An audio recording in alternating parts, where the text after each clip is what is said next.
Doctor Suresh Kumar study point में आपका स्वागत है। आज हम 10th क्लास के अर्थशास्त्र का प्रथम अध्याय करेंगे। तो 10th क्लास के बच्चों के लिए बहुत ही उपयोगी और बहुत ही कम समय में इस पूरे चैप्टर को मैं एक बार आपको रिवीजन करवाऊंगी। तो देखिए, चैप्टर का नाम है विकास। तो सबसे पहले हम ये देखते हैं कि विकास क्या है।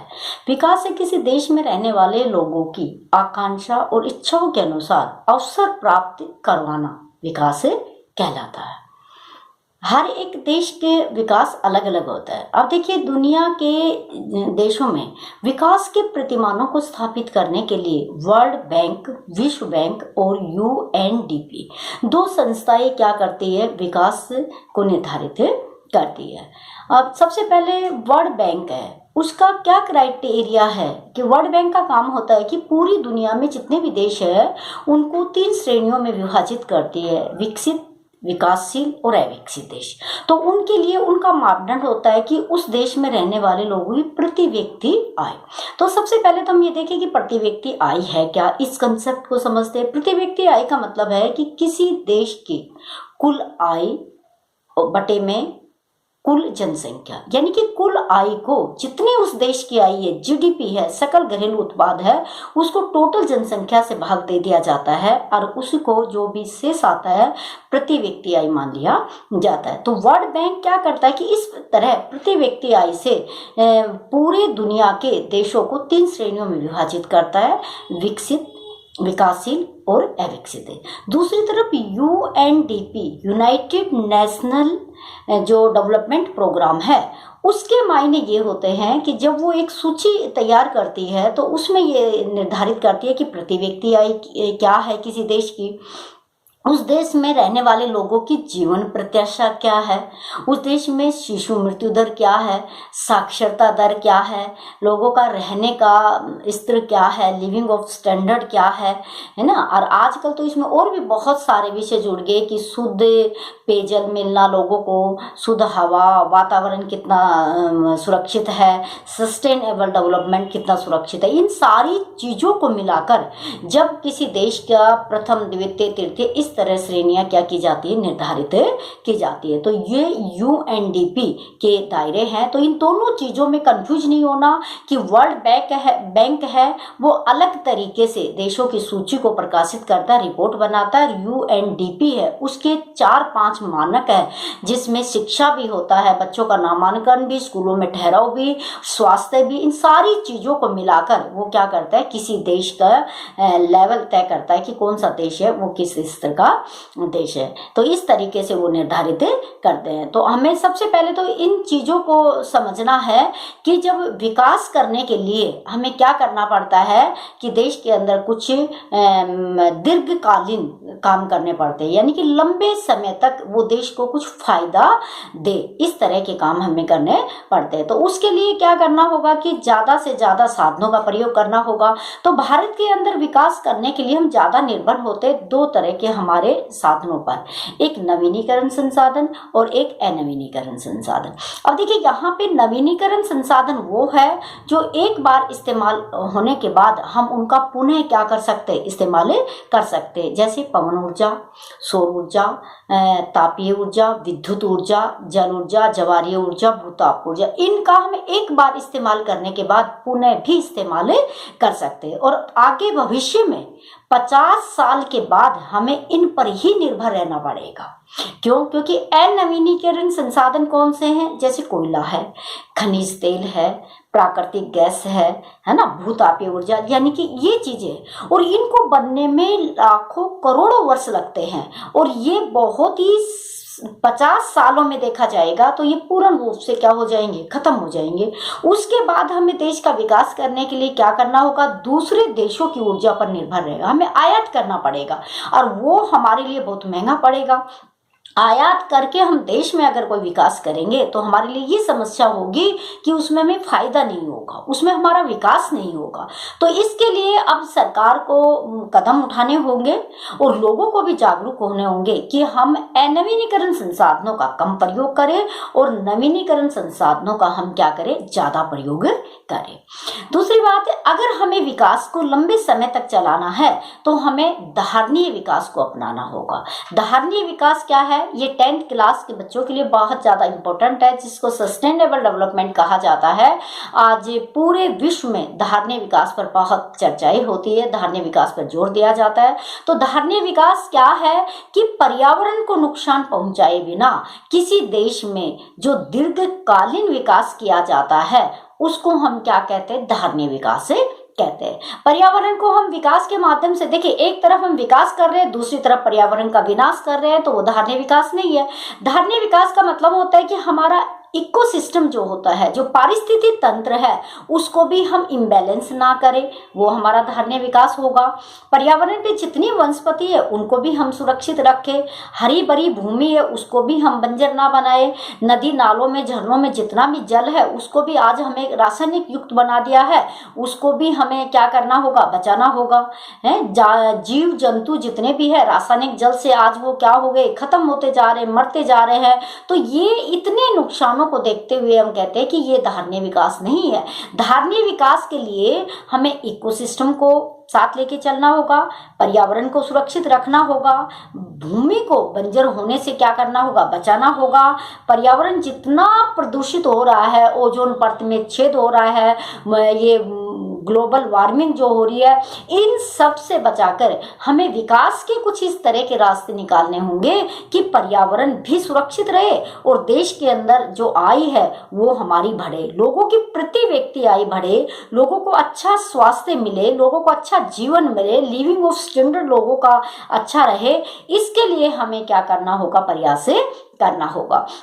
अब 10th क्लास में बहुत सारे जैसे क्वेश्चंस है जो हर बार क्या होते रहते हैं, रिपीट रहते होते हैं। देखिए इस तरह के क्वेश्चन से मैं बच्चों बता दूं, वो आपको साक्षरता दर 2011 की जनगणना के अनुसार भारत की साक्षरता दर कितनी है, उसमें महिला साक्षरता दर कितनी है, पुरुष साक्षरता दर क्या है।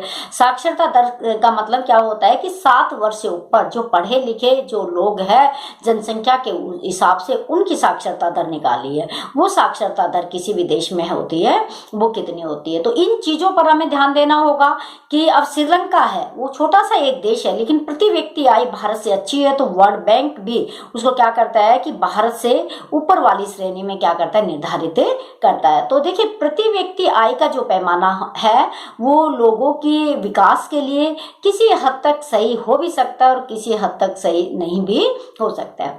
दूसरी बात है कि कहते हैं कि देखिए 50 वर्ष के बाद इन संसाधनों का उत्पादन करने पर हमारे सामने कौन सी समस्या होगी, तो हमारे सामने देखिए सबसे बड़ी खतरे की घंटी यही होगी, अगर हमें अपने देश का विकास करना है, हमें विकासशील देश की श्रेणी से निकलकर विकसित देशों की श्रेणी में 21वीं शताब्दी में प्रवेश करना है, तो हमारे लिए बहुत जरूरी होगा कि हम अनवीनीकरण संसाधनों पर निर्भर ना रहकर हम नवीनीकरण संसाधनों का हम लोग क्या करें, प्रयोग करें। तो ही हम क्या कर सकते हैं, अच्छे तरीके से अपने देश को आगे ले जा सकते हैं और उसका आर्थिक विकास कर सकते हैं। अब देखिए 10th क्लास के लिए बहुत ज्यादा इंपॉर्टेंट है, विकास वाले चैप्टर में कुछ फुल फॉर्म में मैं फटाफट आपको वो रिवीजन करवा देती हूँ। जैसे HDI क्या है, HDI है ह्यूमन डेवलपमेंट इंडेक्स यानी कि मानव विकास सूचकांक। दूसरा MBI क्या है, बॉडी मास इंडेक्स यानी कि शरीर का जो द्रव्यमान है सूचकांक वो होता है। UNDP United National Development Programme है। WB वर्ल्ड बैंक है। इन दोनों के साथ में जो प्रति व्यक्ति आय का जो संबंध है, जो विकास की सूचियां बनाई जाती है उसमें डिफरेंट आता है। UNDP और विश्व बैंक है, उन दोनों के मापदंड क्या है वो मैंने अभी बताया कि एक 4-5 चीजों को लेके चलता है, एक सिर्फ एक चीज को लेता चलता है, उसको ध्यान रखना। नेक्स्ट है ह्यूमन पॉवर्टी इंडेक्स, ठीक है ना, ह्यूमन पॉवर्टी HPI, ये यानी कि गरीबी रेखा को निर्धारित करता है। IMR इन्फेंट मैटरनिटी रेट शिशु मृत्यु दर और PCI पर कैपिटा इनकम। ये चीजें हैं, ये इस चैप्टर में 1-2 प्रश्न क्या होता है इस पे जरूर आता है, उसको आप लोगों को क्या करना है, अच्छे से करना होगा। आर्थिक विकास दर क्या है? आर्थिक विकास दर का क्या मतलब होता है कि किसी देश की अर्थव्यवस्था के अंदर वास्तविक राष्ट्रीय आय जो है, वास्तविक राष्ट्रीय दीर्घकालीन वृद्धि को हम क्या कहते हैं, आर्थिक विकास कहते हैं। ये एक बार विकास कर लिया उसके बाद वो कुछ समय के बाद खत्म हो जाता है, वो विकास नहीं होता। जो लॉन्ग टर्म के लिए विकास चलता है वो क्या कहलाता है, विकास कहलाता है। एक आपको प्रति व्यक्ति आय कैसे निकाली जाती है ये देख लीजिए। सकल घरेलू उत्पाद है वो हमारा क्या होता है, एक देश के अंदर जितनी भी इनकम होती है, और वो सेवाओं से इनकम होती है, वस्तुओं से इनकम होती है, और बाहर से जो धन हमें प्राप्त होता है उससे इनकम, उन सब को मिला लिया जाता है, जब जाके एक सकल घरेलू उत्पाद क्या होता है, स्थापित होता है। इस तरीके से किसी देश का क्या होता है, राष्ट्रीय विकास होता है। अब नेक्स्ट इसमें प्रश्न है कि राष्ट्रीय विकास के चक्कर में आज हमने पर्यावरण से क्या क्या खो दिया है। तो पर्यावरण से हमने क्या खोया है? सबसे पहले हमने पारिस्थितिक तंत्र को धूमिल कर दिया है। बहुत सारे जीव, बहुत सारे वनस्पति आज पर्यावरण से विलुप्त हो गए हैं। दूसरी बात, आज जो ग्लोबल वार्मिंग है उसको हमने विकास की तरफ बढ़ते हुए हमने उसको क्या कर दिया है, बहुत ज्यादा बढ़ा दिया है। ओजोन परत का छेद है वो दिन प्रतिदिन बढ़ता जा रहा है। भूमि की उर्वरता दिन प्रतिदिन कम होती जा रही है। वाटर लेवल जो हमारा है, यानी कि जल स्तर है, वो दिन प्रतिदिन नीचे गिरता जा रहा है। ट्यूबवेलों से पानी निकालने के लिए हमें 300 मीटर तक हमें क्या करना होता है, खुदाई करती है जब पानी निकलता है। और नदियों का जो पानी है वो पूर्ण रूप से क्या हो गया है, रासायनिक हो गया है।